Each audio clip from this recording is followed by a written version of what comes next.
चलिए सभी लोगों को नमस्ते और हम लोग शुरुआत करते हैं आज के सेशन का। जैसा कि आपको पता होगा कि आज आपका 38 नंबर सेट का डिस्कशन होना है और जो 37 नंबर सेट के जो क्वेश्चंस बचे हुए हैं और 36 का जो आपका थोड़ा बचा हुआ है उसको हम देखेंगे। कल आपका डिस्कशन करा देंगे सैटरडे को, ठीक है, दिन में ही उसका डिस्कशन करा देंगे। तो चलिए हम लोग शुरुआत करते हैं। हेलो हेलो हेलो सर, अभी तक अपलोड नहीं हुआ है वीडियो अखंड ज्योति बैच का, साउंड वाला क्लास का अपलोड नहीं हुआ है। अच्छा सचिन जी, हम पूछते हैं क्यों नहीं वीडियो अपलोड, क्यों नहीं वीडियो अपलोड हुआ है हो अखंड ज्योति बैच में साउंड का।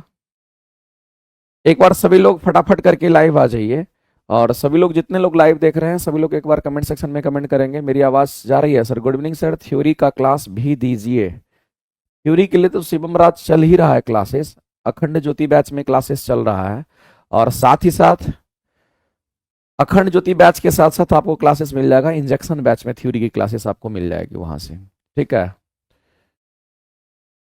इंजेक्शन बैच थ्योरी क्लासेस है और आपको अखंड ज्योति बैच भी थ्योरी क्लासेस है, ठीक है। तो चलिए हम लोग शुरुआत करते हैं आज की क्लासेस को और देखते हैं। हाँ सर साउंड आ रही है, अच्छा आ रही है, अनुराधा जी कह रही हैं। चलिए हम लोग देखते हैं। आज 38 नंबर सेट का डिस्कशन हम लोगों को करना है। ये क्वेश्चन तो एकदम आसान है और हम लोग फटाफट करके आंसर करेंगे इसका। एक बात बता दीजिए, किसका किसके साथ रिलेशन है। हम लोग जानते हैं कि कार्य एक प्रकार का ऊर्जा होता है, ये बात हम हमेशा के लिए बताते रहते हैं आप लोगों को। जब कार्य की बात होती है ना तो कार्य को समझिए कि कार्य एक प्रकार का हमारा ऊर्जा होता है। कार्य हमारा क्या है तो एक प्रकार का, ये एक प्रकार का क्या है तो कार्य एक प्रकार का हमारा ऊर्जा है, ये बात आपको ध्यान रखना है। अगर हम कार्य की बात करते हैं तो आपको ध्यान रखना पड़ेगा जो कार्य हमारा होता है वो क्या है तो एक प्रकार का हमारा यहाँ पर ऊर्जा है, ये बात आपको किसी भी सूरत में ध्यान रखना है। तो एक बात बताइए, अगर इसको मिलान करना होगा तो हम कहेंगे कार्य एक प्रकार का ऊर्जा है और ऊर्जा का यूनिट क्या होगा, कहेंगे ऊर्जा का जो यूनिट होता है, ऊर्जा का ऐसा यूनिट की अगर हम बात करते हैं इसका यूनिट हमारा किस में होगा तो कहेंगे जूल में होगा।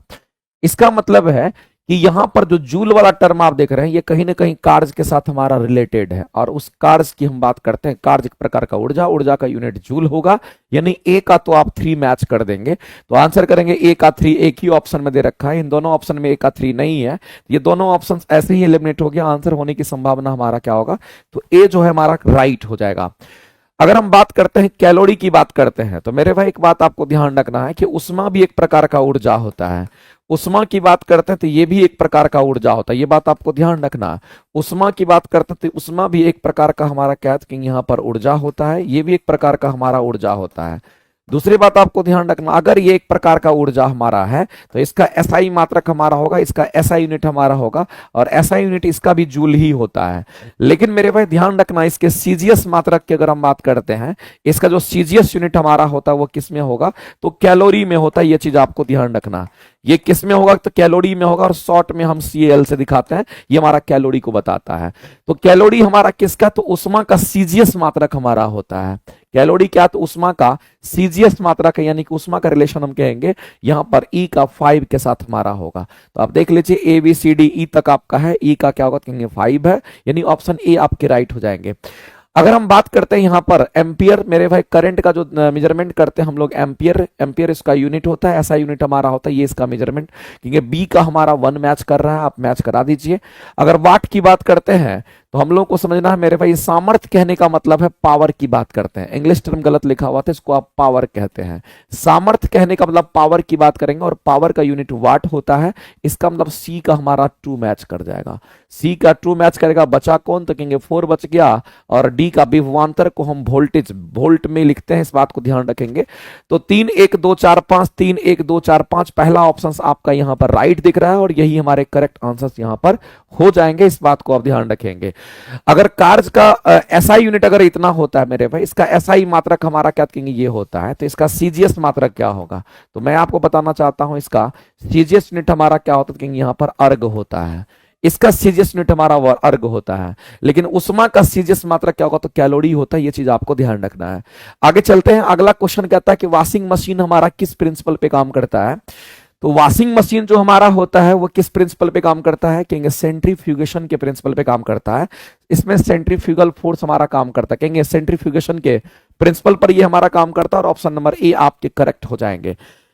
यदि पृथ्वी और सूर्य की दूरी जो है उसके स्थान पर दोगुनी होती है तो सूर्य और पृथ्वी द्वारा गुरुत्वाकर्षण बल पर क्या प्रभाव पड़ता है? एक बात बताइए मेरे भाई, सूर्य द्वारा पृथ्वी पर गुरुत्वाकर्षण बल की बात कर रहा है और दूसरी बात है कि उसके स्थान पर दोगुनी की बात कर रहा है, यानी कि दूरी की बात कर रहा है। जो दूरी हमारा वो दोगुनी दूरी की बात कर रहा है। और जब कभी भी बल और दूरी की बात करेगा तो बल और दूरी की बात करेगा तो हम लोग बल और दूरी वाला ही फॉर्मूला यूज करेंगे। और ऐसी परिस्थिति में इसको हम लोग ऐसा लिख सकते हैं कि अगर हम इसको कहें F2 अनुपात में अगर F1 कहेंगे तो लिखना पड़ेगा R1 अनुपात में R2 का होल स्क्वायर, जो कि मेरे भाई F और R वित्त कर्मानुपाती है। तो यहां पर हम कह रहे हैं कि यहां पर जो दूरी मान लेते हैं, पहले का दूरी R1 है, बाद का दूरी जो है वो दो गुना हो जाएगा पहले का, तो हम R2 हमारा 2R1 हो जाएगा। स्क्वायर पहले से था, स्क्वायर बैठा दीजिए, R1 से R1 कट जाएगा, यानी कहने का मतलब 1/4 हो जाएगा। आप यहां से बाद का बल अगर निकालिएगा तो जो बाद का बल होगा हमारा क्या होगा, तो कहेंगे 1/4 होगा पहले के बल का। यानी इस क्वेश्चन के अगर आंसर करने के लिए जाएंगे तो हम लोग सीधा कहेंगे कि पहले का जो बल होगा उनका 1/4 हमारा हो जाएगा। तो मेरे भाई आपको ध्यान रखना, 2 गुना नहीं, 4 गुना नहीं, 1/4 भाग होता है, उसका चौथाई भाग रह जाएगा। अब क्या होगा तो मेरे भाई, अब हमारा क्या होगा, कहेंगे उसका चौथाई भाग रह जाएगा। और इस क्वेश्चन के आंसर क्या करेंगे, तो ऑप्शन नंबर सी जो होगा ये हमारा राइट हो जाएगा। आगे दे रखा है कि वायु दाब मापी की हम बात करते हैं। मेरे भाई हम लोग कहते हैं वायु दाब मापी की बात करते हैं, जिसको हम लोग यहां पर देखते हैं, ये हमारा वायु दाब मापी है। और वायु दाब मापी हमारा क्या करता है, कहता है कि उसकी रीडिंग में अचानक, वायु दाब मापी हमारा कौन होता है, बैरोमीटर की बात करते हैं। वायु दाब मापी हम किसको कहते हैं, तो हम लोग बैरोमीटर को कहते हैं। ये बात तो आप सभी लोग जानते होंगे। एक बात याद रखिएगा मेरे भाई कि बैरोमीटर में पारा भरा होता है। बैरोमीटर में क्या भरा होता है, इसमें पारा भरा होता है, ये चीज आपको ध्यान रखना है। बैरोमीटर में क्या भरा होता है, कि इसमें पारा भरा होता है। और जो बैरोमीटर हमारा डिवाइस है, इस बात को आप ध्यान रखना है, ये वायु दाब को मेजरमेंट करता है, ये चीज आपको ध्यान रखना है। और हमारा जो वायु दाब होता है, हमारा जो एटमॉस्फेरिक प्रेशर होता है, ये कितना होगा, तो याद रखना 760 mm ऑफ Hg के बराबर होता है। ये 760 mm ऑफ Hg के बराबर होता है, ध्यान रखेंगे। या इसी को हम लोग 76 सेंटीमीटर ऑफ Hg भी कहते हैं, याद रखना मेरे भाई। हमारा जो वायुमंडल का दाब होता है वो इतना ही होता है। इसी को अगर कैलकुलेट करके पूरा लिखिएगा तो 1.0132, यहां पर 5 हमारा इंटू 10 टू दी पावर कितना, तो कहेंगे 5 पास्कल होता है, इतना पास्कल होगा। या फिर इसी को 1.0132 हमारा बार भी हम कह सकते हैं। यानी कि ये हमारा वायुमंडलीय दाब होता है। तो आपको वायुमंडलीय दाब का वैल्यू भी पता होना चाहिए कि जो हमारा बैरोमीटर रीड करता है। लेकिन अगर बैरोमीटर की रीडिंग अगर अचानक आ जाती है नीचे, इसका मतलब क्या हुआ मेरे भाई, इस बात को समझना। अगर रीडिंग अचानक नीचे आता है, रीडिंग अगर अचानक गिरावट आता है, इसका मतलब है कि बैरोमीटर के अंदर दाब जो है वो दाब में अचानक कमी आती है। यानी कि आप सीधा कह सकते हैं किस में कमी आती है, तो कहेंगे दाब में अचानक कमी आती है। और जब दाब में अचानक मेरे भाई कमी आती है, गिरावट आती है, अचानक कमी होती है। जब दाब में अचानक कमी नहीं, अचानक गिरावट कहिए तो ज्यादा सही होगा। जब दाब में अचानक गिरावट होता है, जब दाब में कैसा गिरावट, अचानक जब गिरावट होता है, जब अचानक गिरावट होता है, तो ऐसी परिस्थिति में आपको ध्यान रखना है कि मेरे भाई हम जानते हैं कि जैसे ही दाब में अचानक गिरावट होगा तो हम लोग जानते हैं कि जो हवा का जो फ्लो होता है, ये हवा का फ्लो मेरे भाई उच्च दाब से निम्न दाब में हो जाएगा। उच्च दाब से किधर, तो कहेंगे उच्च दाब से निम्न दाब में हमारा हो जाएगा। उच्च दाब से निम्न दाब में हमारा हो जाएगा। हवा का जो फ्लो होगा उच्च दाब से हमारा निम्न दाब में हो जाएगा, ये चीज आपको ध्यान रखना है। और जैसे ही हवा का फ्लो हमारा उच्च दाब से निम्न दाब में हो जाएगा, हम कहते हैं ऐसी परिस्थिति में आंधी तूफान आ जाता है। ऐसी परिस्थिति में क्या होगा, कहेंगे यहां पर बहुत तेज गति से हवा चलेगी और आंधी तूफान आ जाती है। इस बात को ध्यान रखेंगे, तो आंधी तूफान आने की संभावना हो जाती है।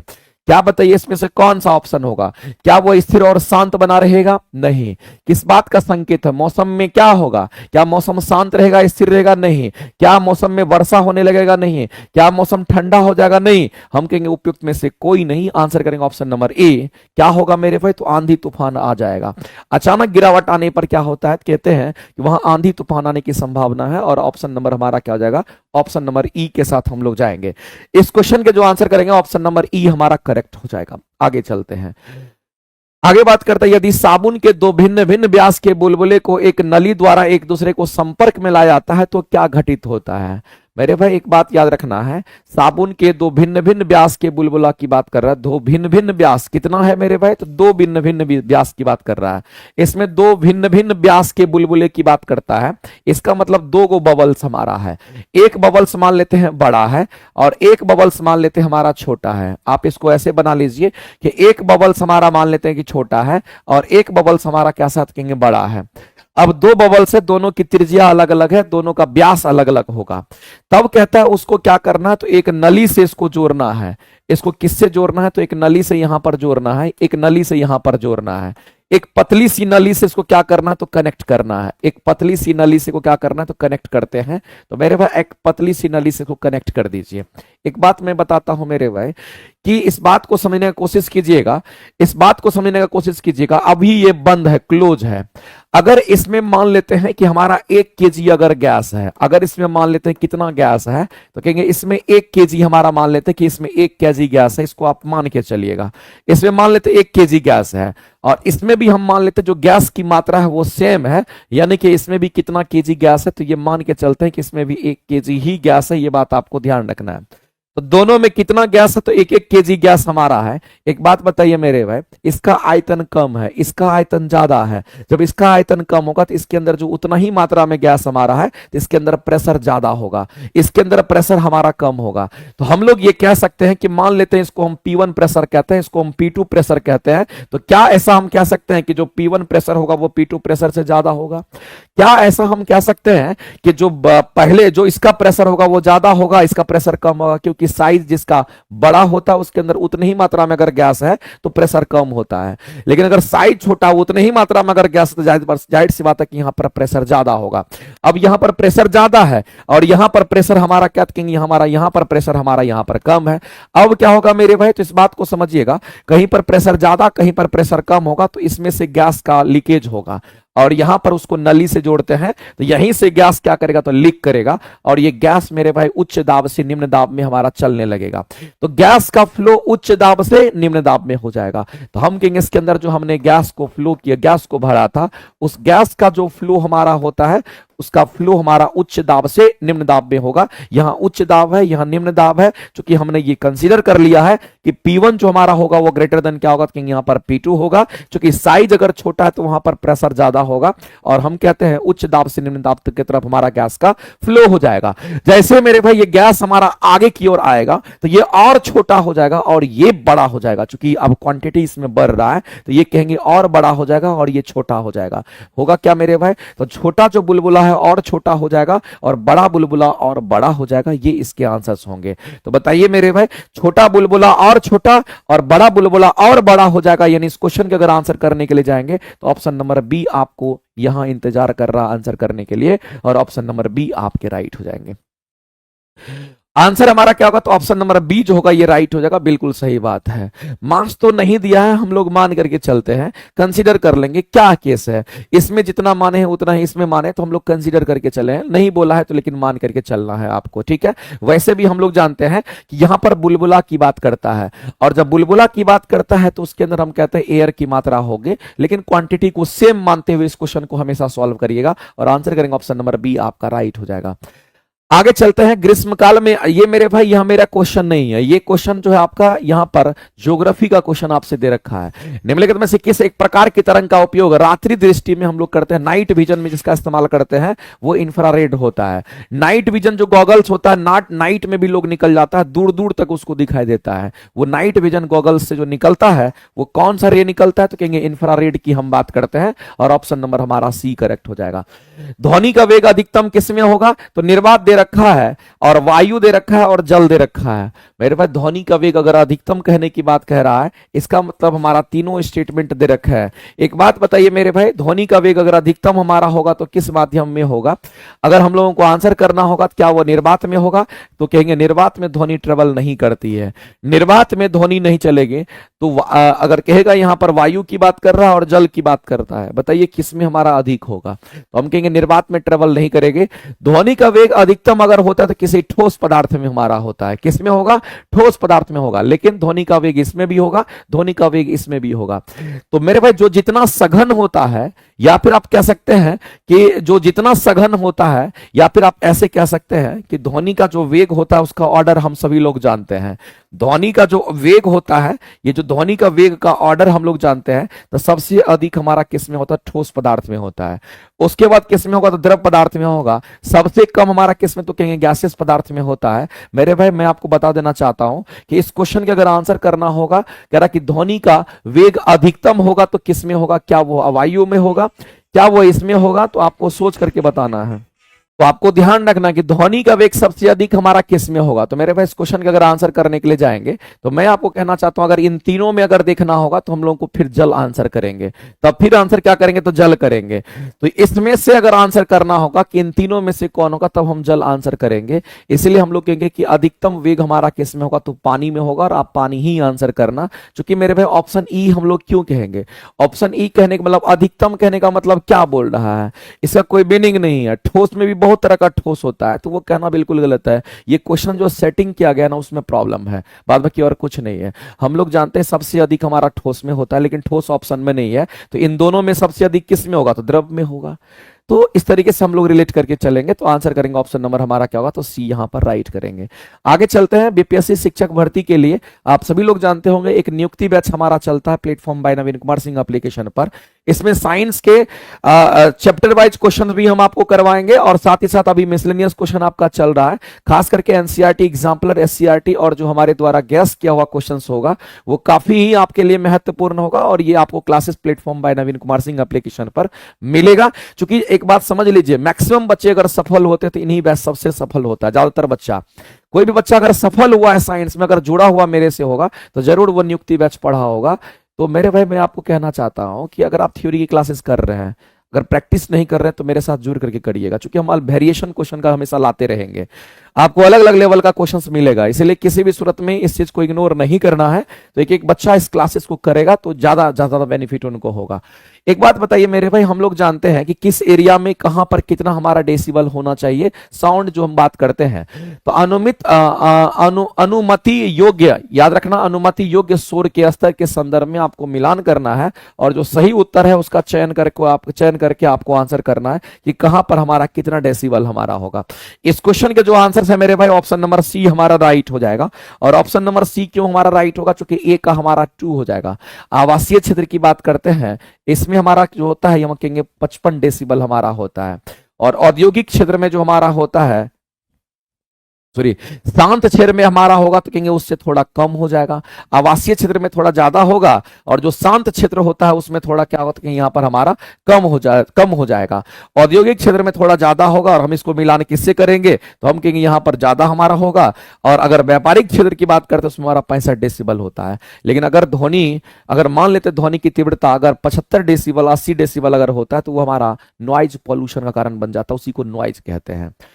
आगे चलते हैं। अगला जो क्वेश्चन है मेरे भाई, ये माइक नहीं है, माइका की बात करेंगे। ये गलती लिखा हुआ है, इसमें माइक नहीं है। माइक कोई हमारा पदार्थ होता ही नहीं है, माइका होता है। तो हम माइका की हम बात करने वाले हैं। तो जो माइका हमारा होता है, याद रखना कि माइका हमारा एक ऐसा पदार्थ होता है, माइका एक ऐसा पदार्थ होता है जो उष्मा का तो सुचालक होता है, लेकिन विद्युत धारा का कुचालक होता है। ये किसका सुचालक होगा? तो उष्मा का सुचालक होता है। इस बात को ध्यान रखना है, ये उष्मा का सुचालक होता है। उष्मा का तो सुचालक होता है, लेकिन आपको ध्यान रखना है कि लेकिन विद्युत धारा का ये कुचालक होता है। ये बात ध्यान रखें। लेकिन विद्युत धारा का क्या होगा? लेकिन विद्युत धारा का कुचालक माना जाता है। इस बात को ध्यान रखना, विद्युत धारा उससे पास नहीं कर, विद्युत धारा का कुचालक होता है। ये उष्मा का सुचालक, लेकिन विद्युत धारा का क्या होगा कि यहाँ पर कुचालक होता है। ये चीज आपको ध्यान रखना। माइका की हम बात करते हैं। एक बात बताइए मेरे भाई कि उष्मा तथा विद्युत दोनों का कह रहा कि कुचालक होगा। बताइए, अगर माइका की बात करते हैं तो माइका का इस्तेमाल कहां पे होता है? आप देखते होंगे जो आप आयरन यूज करते हैं, जो आप आयरन कपड़ा में जो आयरन यूज करते हैं, उसमें भी माइका का सीट बैठा हुआ रहता है। और माइका का जब सीट लगा दिया जाता है तो उससे नीचे करंट नहीं जाता है। इसलिए नीचे अगर छुइएगा भी तो आपको करंट नहीं लगेगा, क्योंकि नीचे में माइका सीट विद्युत धारा को नीचे जाने नहीं देता। क्योंकि माइका जो होता है वो हमारा इंसुलेटर का काम करता है। इस बात को ध्यान रखिएगा। तो माइका जो है हमारा, ये क्या कहेंगे, एक प्रकार का इंसुलेटर होता है। इस बात को ध्यान रखेंगे। और इंसुलेटर कहने का मतलब है, इसी को हम कुचालक कहते हैं। इंसुलेटर को ही हम लोग क्या कहते हैं, कुचालक कहते हैं, इससे विद्युत धारा प्रवाहित नहीं होती, ये बात आपको ध्यान रखना है। तो ये उष्मा का सुचालक, विद्युत धारा का कुचालक, तो पहला ऑप्शन आपका एलिमिनेट हो जाएगा। उष्मा तथा विद्युत दोनों का चालक, ये भी हमारा नहीं होगा।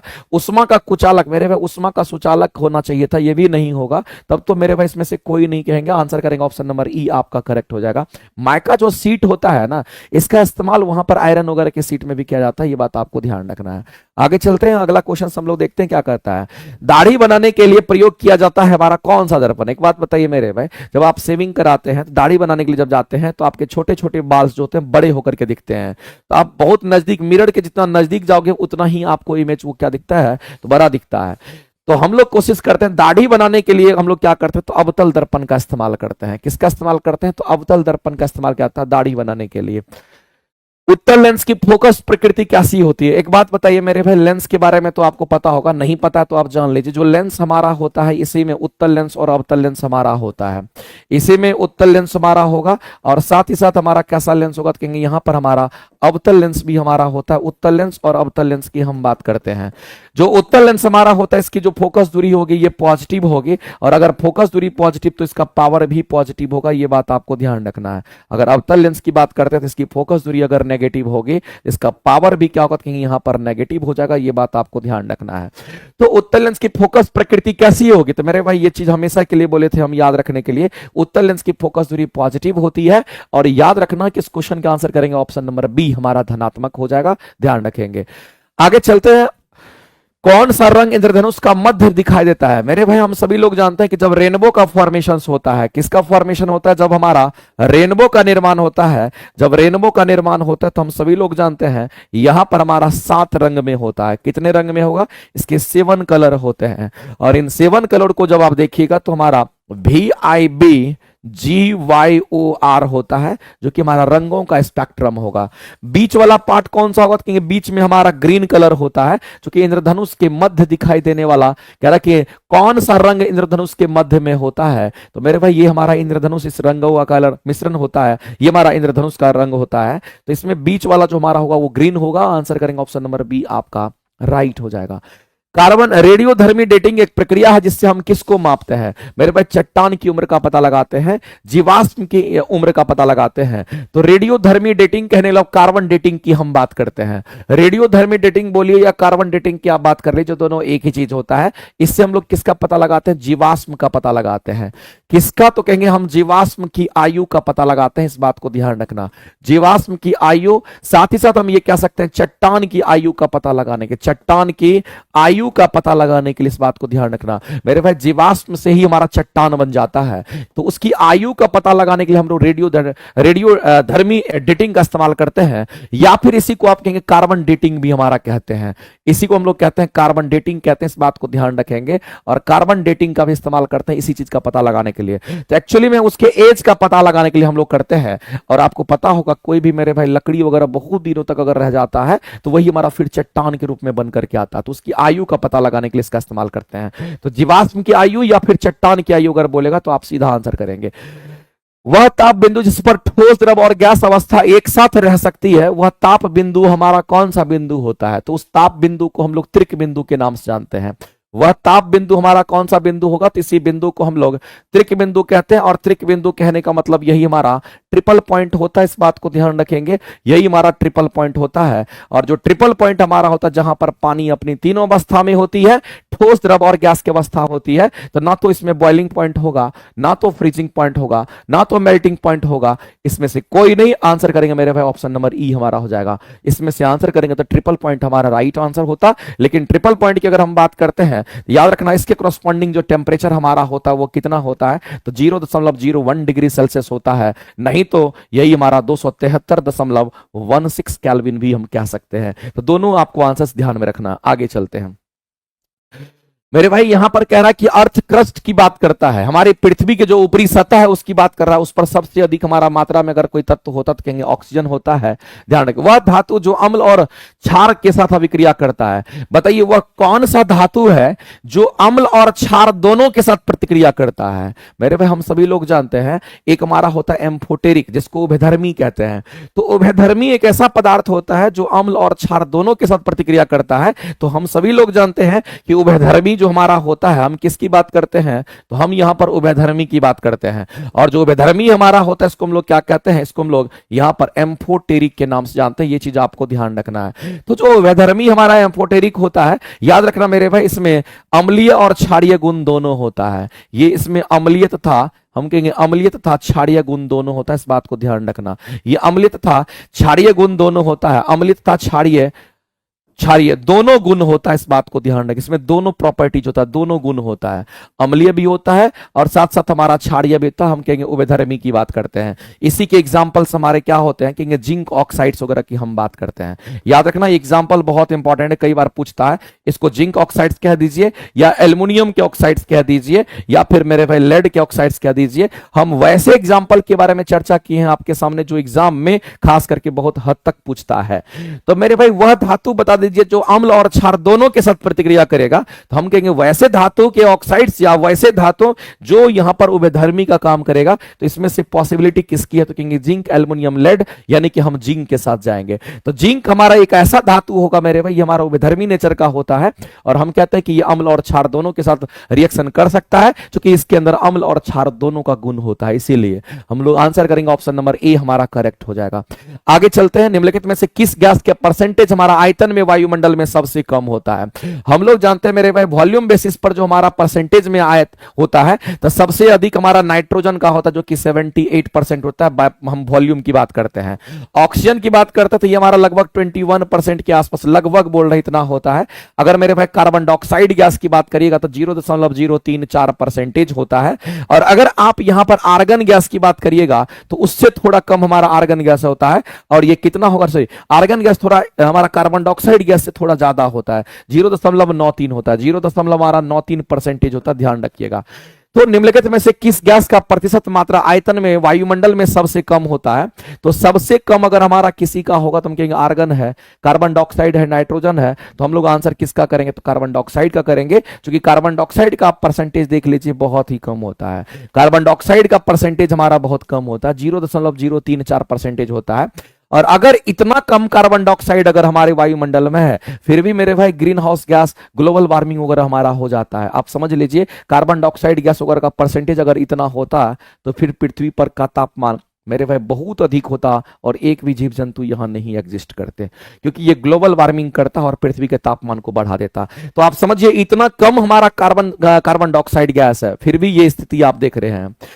इसीलिए कहते हैं पेड़ पौधे प्लांट वगैरह लगाइएगा तो वो कार्बन डाइऑक्साइड गैस लेता है तो ऑक्सीजन छोड़ता है, जिसकी वजह से कार्बन डाइऑक्साइड हमारा कंट्रोल रहता है। इसलिए प्लांट लगाना चाहिए, पेड़ पौधे आप घर में लगा सकते हैं, ध्यान रखिए। निम्नलिखित में से कौन सा सामान्य ताप पर ठोस अवस्था में रहता है। एक बात बताइए मेरे भाई, नॉर्मल टेम्परेचर की बात करते हैं, सामान्य तापमान की बात करते हैं, जो वायुमंडलीय तापमान होता है हम उसकी बात करते हैं। और इस सामान्य तापमान पर कौन ऐसा पदार्थ है जो ठोस अवस्था में होगा, हम कहेंगे जो नॉर्मल टेम्परेचर होता है, जो हमारा सामान्य तापमान होता है, और सामान्य तापमान को हम वायुमंडलीय तापमान कहते हैं। इसी को हम लोग क्या कहते हैं, इसी को हम लोग वायुमंडलीय तापमान के नाम से जानते हैं। और इस वायुमंडलीय तापमान पर ब्रोमीन हमारा क्या तो अधातु होता है। ये क्या है, तो कहेंगे हमारा अधातु है और ये द्रव की अवस्था में पाया जाता है। ये द्रव की अवस्था में होता है, इस बात को आप ध्यान रखना। और एक बात आप जान लीजिए, जो वायुमंडलीय तापमान हमारा होता है इसी को हम रूम टेम्परेचर भी कहते हैं। इसी को रूम टेम्परेचर भी हम कहते हैं, यानी हमारा रूम टेम्परेचर होता है। तो ये तो अधातु द्रव की अवस्था में होता है, आंसर नहीं होगा, क्योंकि हमको ठोस अवस्था ढूंढना है। हम क्लोरीन की बात करेंगे तो ये तो गैसियस अवस्था में होता है, ये गैस के रूप में हमारा होता है, तो ये भी आंसर हमारा नहीं होना है। लेकिन आयोडीन की बात करते हैं मेरे भाई, तो हमारे सामान्य ताप पर आयोडीन जो होता है ये हमारा सॉलिड स्टेट में होता है। याद रखेंगे ऑप्शन नंबर सी आपका करेक्ट हो जाएगा। अगर हम मोलासेस की बात करते हैं तो आपको मैं बताना चाहता हूं मेरे भाई कि जो मोलासेस होता है, ये गन्ना वगैरह देखते होंगे, जो गन्ना वगैरह जो होता है उससे देखिएगा गन्ना से गन्ना का रस निकाला जाता है और उससे गुड़ तैयार किया जाता है, चीनी तैयार किया जाता है। तो अब मैं आपको बताना चाहता हूं मेरे भाई, उसी चीनी का बाय प्रोडक्ट हमारा ये मोलासेस होता है। और जो मोलासेस हमारा होता है, मैं आप इसकी बात अगर करूं तो इसी मोलासेस से मेरे भाई अल्कोहल तैयार किया जाता है। इसी मोलासेस से क्या बनता है, कहेंगे अल्कोहल तैयार किया जाता है। ये बात आपको ध्यान रखना है, कई बार ये क्वेश्चन आपके रिपीट भी हो चुके हैं। लौंग का तेल अगर हम बात करते हैं, निम्नलिखित में से कौन सा एक प्रमुख घटक होता है। लौंग का तेल जो होता है मेरे भाई ये बहुत ज्यादा फेमस हमारा है। और जो लौंग का तेल होता है इसका इस्तेमाल हम लोग दंत चिकित्सक में करते हैं, दांत एंटीसेप्टिक के रूप में इस्तेमाल करते हैं। तो जो लौंग का तेल होता है ये कहां पर यूज होता है, तो मेरे भाई ये हमारा हम कहेंगे दांत के इलाज के लिए करते हैं, ध्यान रखना, दांत के इलाज के लिए इसका इस्तेमाल करते हैं, दांत के इलाज के लिए इसका इस्तेमाल करते हैं। किसका? तो लौंग का तेल, इस बात को ध्यान रखेंगे।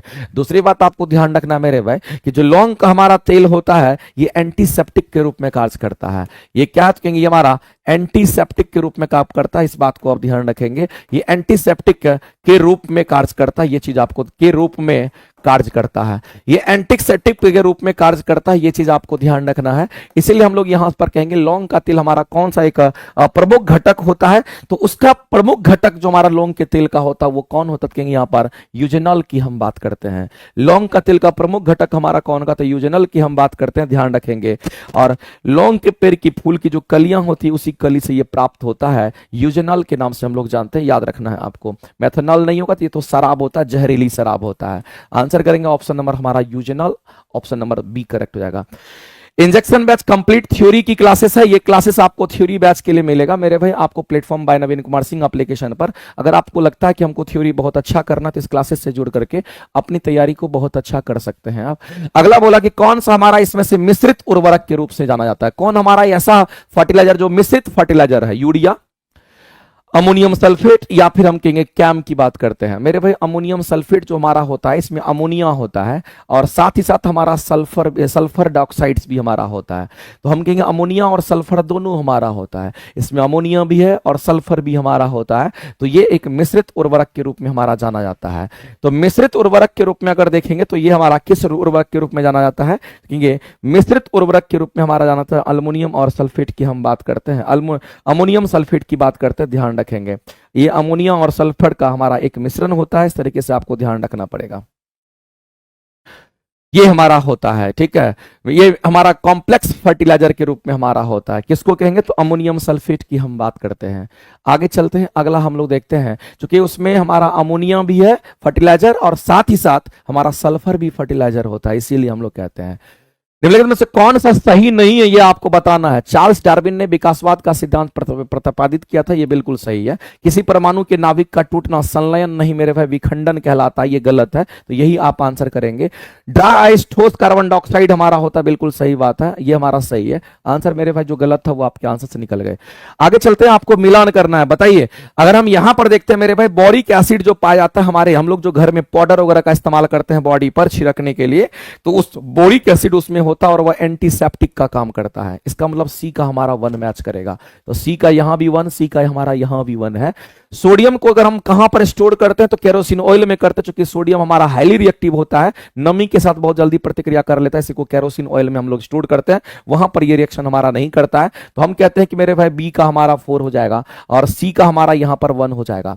अगर हम बात करते हैं यहां पर नेक्स्ट की, अगर जर्मन सिल्वर की बात करते हैं मेरे भाई, जर्मन सिल्वर हमारा जो होता है ये मिश्र धातु होता है, एक एलवाई होता है, लेकिन हम कहेंगे मेरे भाई यहां पर डी का हमारा 2 मैच कर जाएगा। इसका मतलब है कि हम कहेंगे ए हमारा हो जाएगा, ए का 3। मॉर्फिन हमारा क्या होगा? कहेंगे एनाल्जेसिक, एनाल्जेसिक हमारा होता है, इस बात को आप ध्यान रखेंगे। तो 3 4 1 2 हमारा करेक्ट होगा, 3 4 1 2 हमारा करेक्ट आंसर हो जाएगा। आगे चलते हैं, ऑक्टेन संख्या जो हमारा होता है ये किसकी गुणवत्ता का माप करता है? मेरे भाई कितनी बार हम आपको बता चुके हैं कि पेट्रोल की क्वालिटी का पता लगाने के लिए हम लोग क्या करते हैं, तो पेट्रोल की क्वालिटी का पता लगाने के लिए हम लोग ऑक्टेन नंबर हम लोग पता लगाते हैं। तो पेट्रोल की क्वालिटी का पता लगाने के लिए हम लोग पेट्रोल की क्वालिटी का पता लगाने के लिए हम किसके बारे में पता करते हैं? तो ऑक्टेन नंबर का पता करते हैं। और हम लोग को पता है कि पेट्रोल के लिए जो ऑक्टेन नंबर हमारा होता है वो 80-90 के आसपास होता है। डीजल के लिए सीटेन नंबर होता है जो कि हमारा 40-50-60 के आसपास होता है, याद रखिएगा। आगे चलते हैं, अगला डीजल इंजन में प्रयुक्त जो ईंधन हमारा होता है वो क्या होता है? मैंने आपको बोला है मेरे भाई, इस बात को हमेशा याद रखना। अगर हम डीजल इंजन की अगर हम बात करते हैं तो इस डीजल इंजन में हमारा क्या यूज होता है? तो कहेंगे इसमें एयर और फ्यूल का इस्तेमाल करते हैं। इसमें एयर और फ्यूल का इस्तेमाल होता है। एयर जो हमारा होता है हम कहेंगे हमारे वायुमंडल से हवा मिल जाता है, और जो फ्यूल हमारा होता है ये हमारा क्या कहेंगे? डीजल की हम बात करते हैं। तो डीजल के रूप में हमें फ्यूल इस्तेमाल होता है। तो हवा को क्या करते हैं? इसमें चिंगारी नहीं जलती चलता है। हवा को इतना कस के दबाते हैं तो उसके अंदर का प्रेशर बढ़ने से उसके अंदर का तापमान बढ़ जाता है, और इतना अधिक तापमान हो जाएगा उसके अंदर में, थोड़ा भी डीजल को छिड़क दीजिएगा तो आग पकड़ लेता है, और इसी तरीके से उसके अंदर कंबसन होता है, दहन होता है, और फिर पावर डेवलप होता है तो गाड़ी चलने लगती है। तो मेरे भाई इस बात को ध्यान रखना है कि डीजल इंजन में जो ईंधन हमारा होता है वो डीजल की वाष्प और वायु के प्रेजेंस में हमारा होता है, यानी कि ये आंसर हमारा राइट करेंगे। और डीजल इंजन में कार्बोरेटर नहीं होता, ध्यान रखिएगा। अगला है मेरे भाई मिलान करना है। हम लोगों को ध्यान रखना जो हमारा यहां पर दे रखा ऑर्निथोलॉजी, हमारा बर्ड्स, हमारा पक्षी के अध्ययन को ऑर्निथोलॉजी कहते हैं। ए का तो 3 मैच कर जाएगा, ए का 3 मैच करेगा तो आप मिला लीजिए, बाद बाकी और को आप मिला सकते हैं। मेरे भाई जीवाश्म की अगर बात करते हैं, याद देखिए एनवायरमेंट का रिलेशन हम कहेंगे इकोलॉजी से, हम लोग कहते हैं इकोलॉजी हमारा हो जाएगा।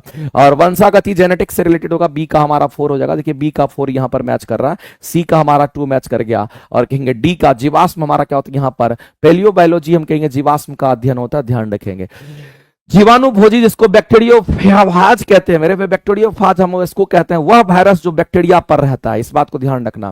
बैक्टीरियोफाज हम किसको कहते हैं? जीवाणुभोजी कहने का मतलब, जीवाणुभोजी कहने का मतलब है वह बैक्टीरिया, वह वायरस, ध्यान रखेंगे मेरे भाई, वह वायरस की हम बात करते हैं, वह वायरस जो बैक्टीरिया पर रहता है, इसको बात को ध्यान रखें, जो वायरस जो बैक्टीरिया पर रहता है, जो बैक्टीरिया पर रहता है, वह वायरस जो बैक्टीरिया पर रहता है, उसी को हम क्या कहते हैं? बैक्टीरियोफाज के नाम से जानते हैं। तो मेरे भाई इसमें से कोई ऑप्शन हमारा नहीं है, इस बात को ध्यान रखना, उपयुक्त में से कोई नहीं, आंसर करेंगे ऑप्शन नंबर ई आपका राइट।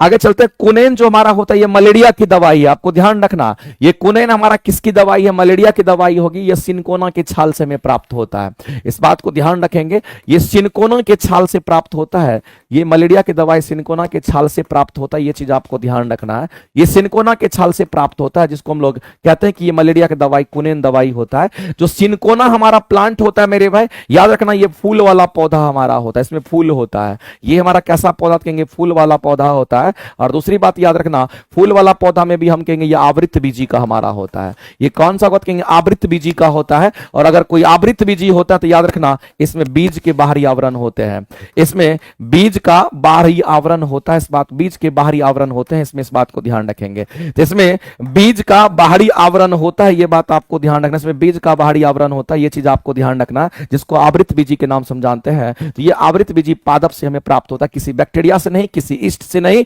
आंसर करेंगे ऑप्शन नंबर ए आपका करेक्ट हो जाएगा।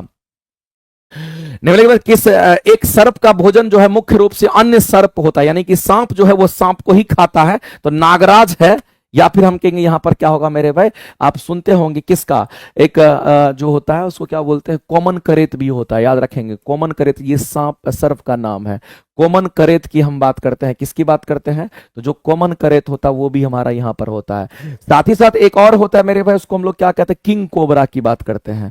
जो किंग कोबरा होता है इसके भी आप बात कर लीजिए, तो किंग कोबरा भी मेरे भाई इसमें ऐसा शामिल है, जो मेरे भाई इसका भोजन ही सांप है, इस बात को ध्यान रखेंगे। तो आप आंसर क्या करेंगे? तो ये करेंगे, ये करेत है, करेत की ही प्रजाति जो होती है वो कॉमन करेत होता है, इस बात को ध्यान रखेंगे, ये सांप को ही खाता है। आगे चलते हैं, कौन से जीवित उत्तक उच्च वर्गीय पौधे में जैव पोषक तत्व का वाहक कर? जैव पोषक तत्व कहने का मतलब भोजन का परिवहन करता है, तो कौन करेगा मेरे भाई? तो हम कहेंगे फ्लोएम करता है। और याद रखना जीवित उत्तक कहने का मतलब है इस तरीके से, जीवित उत्तक हमारा उच्च वर्गीय पौधे में भोजन, तो फ्लोएम हमारा राइट आंसर हो जाएगा, इस तरीके से आंसर करेंगे। आगे चलते हैं, सहतूत का जो फल होता है, देखिए सहतूत का जो फल होता है उसको आप डायरेक्ट खा जाते, उसमें बीज नहीं होता है। सहतूत के जो फल होते हैं उसको डायरेक्ट खाते हैं, और सहतूत के फल को ही सोरोसिस कहा जाता है, और इसमें कुछ बताने का है नहीं। आगे चलते हैं, श्वसन में ऊर्जा उत्पादित होती है मेरे भाई, जब हम लोग सांस लेते हैं, जब हम लोग ऑक्सीजन लेते हैं, तो हमारे शरीर के अंदर क्या होता है? माइटोकॉन्ड्रिया में श्वसन की क्रिया होती है, और 36 एटीपी ऊर्जा का निर्माण कहां पे? माइटोकॉन्ड्रिया में, और 2 एटीपी ऊर्जा का निर्माण कहां पर? तो हम कहेंगे हमारे साइटोप्लाज्म में होता है। तो एनर्जी जो हमको मिलता है, ऊर्जा जो मिलता है, वो एटीपी के रूप में, एनर्जी करेंसी के रूप में मिलता है। मानव शरीर की धीमी वृद्धि की बात अगर करते हैं, एक बात बताइए मेरे भाई, अगर किसी के शरीर में अगर धीमी वृद्धि होती है, इसका मतलब प्रोटीन की कमी होगी। या फिर अगर हार्मोन की बात करता तो सोमैटोट्रोपिक हार्मोन की कमी से होता, ग्रोथ हार्मोन की कमी से होता, इस बात को आप ध्यान रखिएगा। लेकिन यहां पर प्रोटीन की अगर दे रखा तो कहेंगे प्रोटीन की कमी से धीमी वृद्धि होती है, इस बात को ध्यान रखना। और किसी में अगर प्रोटीन की कमी अगर हो जाती है तो उन्हीं बच्चे को क्या होता? क्वार्सियोरकर डिजीज हो जाता है, ये बात आप सबको पता होगा। अगर हम समुद्री घास की बात करते हैं मेरे भाई, तो यह समुद्री घास हमारा होता है, ये एक शैवाल है, इस बात को ध्यान रखना। जो समुद्री घास है ये हमारा क्या कहेंगे? एक शैवाल होता है। और दूसरी बात, जो समुद्री घास हम अगर बात करते हैं, जैसे लेमिनेरिया वगैरह की हम बात बात कर लेते हैं। जो लेमिनेडिया हमारा ये समुद्री घास होता है, और जो लेमिनेडिया हमारा होता है, इसमें लेमिनेडिया में आयोडीन पाया जाता है, इस बात को आप ध्यान रखेंगे। इसमें आयोडीन पाया जाता है, इसमें आयोडीन पाया जाता है, साथ ही साथ मेरे भाई इसमें प्रोटीन भी हमारा होता है, ध्यान रखेंगे। तो एक प्रकार का सवाल है जिसमें आयोडीन पाया जाता है, आप आंसर करेंगे ऑप्शन नंबर हमारा ए करेक्ट हो जाएगा। आगे चलते हैं मेरे भाई, आपके सामने में सारथी बैच विकास सर का है, ये आपका कॉमन पेपर के लिए है, बीपीएससी शिक्षक भर्ती के लिए। तो जो लोग 6 to 8 9 10 11 12 की तैयारी करते हैं, आप अपनी तैयारी को बहुत खूबसूरत बनाने के लिए सर के ट्रिक के माध्यम से और बेहतरीन क्लासेस आपको प्रोवाइड करेंगे। ये प्लेटफॉर्म बाय नवीन कुमार सिंह एप्लीकेशन पर अवेलेबल है, आप वहां से इस क्लासेस को कर सकते हैं। आगे बढ़ते हैं और अगला क्वेश्चन हम लोग देखते हैं कि रुधिर शरीर में क्या कार्य करता है। मेरे भाई रुधिर कहने का मतलब यहां पर ये कहना चाह रहा है, ये एक्चुअली में ये कहना चाह रहा है कि जो रुधिर है ना, इसको आप हीमोग्लोबिन के रूप में देखिए। एक्चुअली में ये हीमोग्लोबिन के रूप में ये क्वेश्चन आपको पूछा गया है। तो हीमोग्लोबिन का मेन काम क्या होता है, क्योंकि हीमोग्लोबिन का मेन काम होता है ये कार्बन डाइऑक्साइड गैस तथा ऑक्सीजन गैस O2 गैस का परिवहन करता है। गैस का क्या करता है, कहेंगे ये परिवहन करता है, इस बात को आप ध्यान रखेंगे। इस गैस का ये परिवहन करता है, इस बात को ध्यान रखना है। तो हम कहेंगे पूरे शरीर में ये ऑक्सीजन को पहुंचाने का काम करता है, क्योंकि उसी हीमोग्लोबिन के साथ हमारा ऑक्सीजन और कार्बन डाइऑक्साइड जाता है, इस बात को ध्यान रखेंगे। मानव शरीर मस्तिष्क के बारे में निम्नलिखित कथनों पर विचार कीजिए और आपको बताना है कि कौन सा स्टेटमेंट हमारा सही है गलत। तो हृदय गति को कंट्रोल कौन करेगा मेरे भाई, तो हार्ट जो हमारा हृदय गति हमारा होता है, तो ये अनैच्छिक क्रिया होता है, आप सभी लोग जानते हैं। जो हमारा हार्ट जो हमारा होता है, इसमें कैसी क्रिया होगी, तो कहेंगे इसमें अनैच्छिक क्रिया होती है, ये बात आपको ध्यान रखना है। और आप सभी को पता होगा कि अनैच्छिक क्रिया को कंट्रोल कौन करता है, तो सीधा कहेंगे अनैच्छिक क्रिया को कंट्रोल करने के लिए हमारा मेडुला ऑब्लांगाटा होता है। कई बार हम आपको बता चुके हैं, ये मेडुला ऑब्लांगाटा की हम बात करते हैं, तो ये क्या है, कहेंगे मेडुला ऑब्लांगाटा होता है जो कि हमारे पश्च मस्तिष्क का भाग है, इस बात को ध्यान रखेंगे। ये किसका भाग है, कहेंगे इसको हम लोग पश्च मस्तिष्क का ये भाग होता है, पश्च मस्तिष्क का ये भाग है, इस बात को आप ध्यान रखेंगे। हाइंड ब्रेन का ये पार्ट होता है, इस बात को ध्यान रखना। तो ये कहीं ना कहीं मेरे भाई मस्तिष्क का ही पार्ट है, तो ये स्टेटमेंट सही है। यह शरीर में संतुलन के लिए उत्तरदायी होता है। तो एक बात बताइए मेरे भाई, हमारा जो मस्तिष्क होता है, हमारा जो ब्रेन होता है, हमारा शरीर को संतुलित करता है, और शरीर को संतुलित करने के लिए हम कहते हैं ब्रेन का कौन सा पार्ट, तो कहेंगे सेरेबेलम की हम बात करते हैं। हम किसकी बात करते हैं, सेरेबेलम की बात करते हैं। और ये सेरेबेलम हमारा हम कहेंगे पश्च मस्तिष्क का ही ये भाग होता है, और ये हमारे शरीर को कंट्रोल भी करता है। यानी कि दोनों स्टेटमेंट सही है, तो आप कहेंगे 1 और 2 दोनों हमारा राइट हो जाएगा, और आंसर करेंगे सी आपका करेक्ट हो जाएगा। डीएनए में मौजूद शर्करा हमारा क्या होता है मेरे भाई, डीएनए की अगर हम बात करते हैं, उसको हम लोग क्या कहते हैं, डीऑक्सीराइबोज न्यूक्लिक एसिड के नाम से हम लोग जानते हैं। इसमें तो कुछ सोचना ही नहीं है, आंसर यही करेंगे। लेकिन आपको ध्यान रखना है कि डीएनए में मौजूद जो शर्करा होता है, इसको हम पेंटोज शुगर के नाम से जानते हैं। ये कैसा शुगर होगा, कहेंगे हमारा पेंटोज शुगर होता है, इस बात को आप ध्यान रखेंगे। ये पेंटोज शुगर होगा, यानी 5 कार्बन का हमारा होता है, जिसको डीऑक्सीराइबोज के नाम से हम लोग जानते हैं। आंसर करेंगे सी करेक्ट हो जाएगा। यदि मूत्र में एल्बुमिन आ रहा है मेरे भाई, हम सभी लोग जानते हैं कि एल्बुमिन हमारा प्रोटीन होता है। कई बार हम आपको बता भी चुके हैं कि एल्बुमिन हमारा क्या, तो एल्बुमिन ब्लड प्रोटीन होता है। ये चीज आपको ध्यान, एल्बुमिन ब्लड प्रोटीन होता है।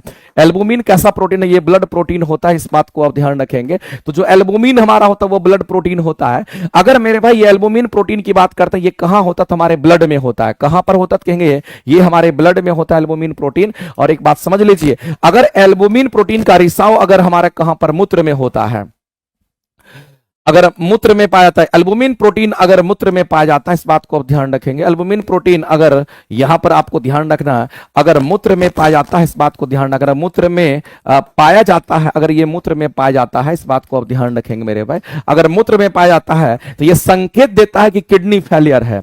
कौन सा फेलियर है मेरे भाई, तो हम कहेंगे ये किडनी फेलियर को बताता है। ये किसको बताएगा, कहेंगे किडनी फेलियर को बताता है। और किडनी फेलियर अगर हो गया तो वहां पर ब्लड का फिल्ट्रेशन नहीं हो पाता है। जब ब्लड का फिल्ट्रेशन नहीं होगा तो उस ब्लड से हम कहेंगे एल्बुमिन प्रोटीन बाहर, मूत्र के रास्ते से बाहर निकलता है। तो ये किसका संकेत हम कहेंगे, यहां पर हम सीधा कहेंगे वह किडनी फेलियर का ये संकेत होगा, इस बात को ध्यान रखेंगे। तो इसमें मेरे भाई यहां पर क्या अंग, कौन से अंग के फेल होने की संभावना होगी, तो आप सीधा कहेंगे वो किडनी ही होगा, दूसरा कुछ नहीं सोचेंगे, ध्यान रखेंगे।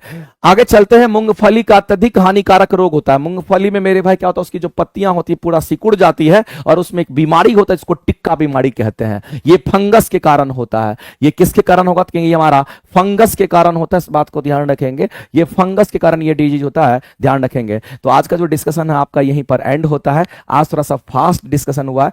एक्चुअली में क्या है कि लगातार जो क्लास लेते हैं ना, आज ये वाला पीछे से दर्द कर रहा है, जो पीछे का जो हिस्सा होता है वो थोड़ा पेन कर रहा था, फिर भी हमको लगा कि नहीं आप लोगों का सेट छूट जाएगा तो दिक्कत हो जाएगा, हम आपका डिस्कशन करा देंगे, ठीक है। इसीलिए फिर भी इतना फ्लो में करते चले गए, नहीं तो थोड़ा और समय देकर के बता सकते थे, कोई दिक्कत नहीं है। फिर भी हम कोशिश किए, जितना हो सकता था उतना कर दिए, क्योंकि वो पेन पता नहीं अपने आप लगता कि बोलते या फिर इस तरह से हो जाता है, जिसकी वजह से थोड़ा सा परेशानी हो रहा था।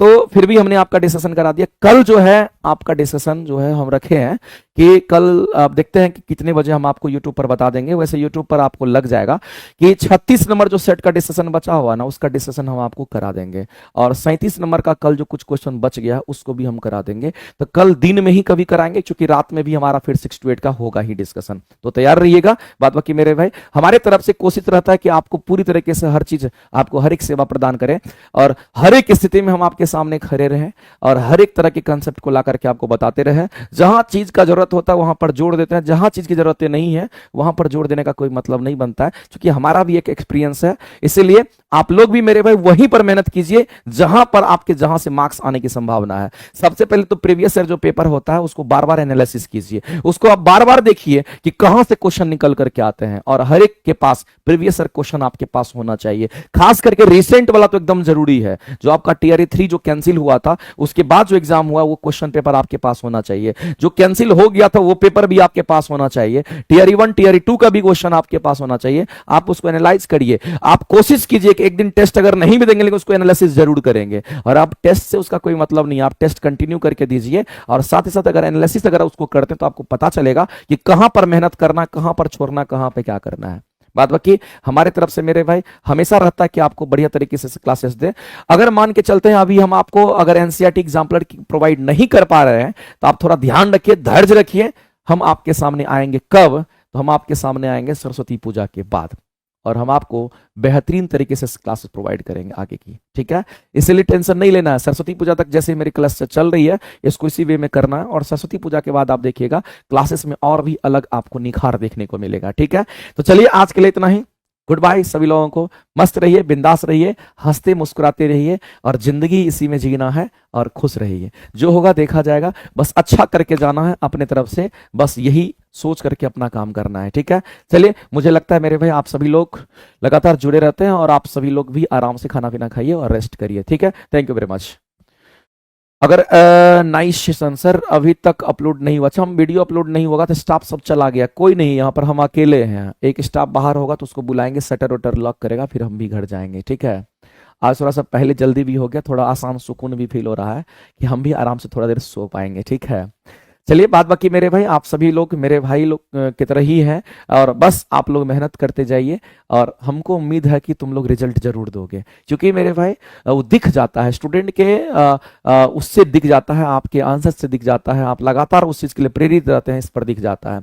कंटिन्यू सिर्फ मेहनत कीजिए ना, देखिए कैसे रिजल्ट नहीं होता है, ठीक है। चलिए, okay, good night, bye bye, thank you very much.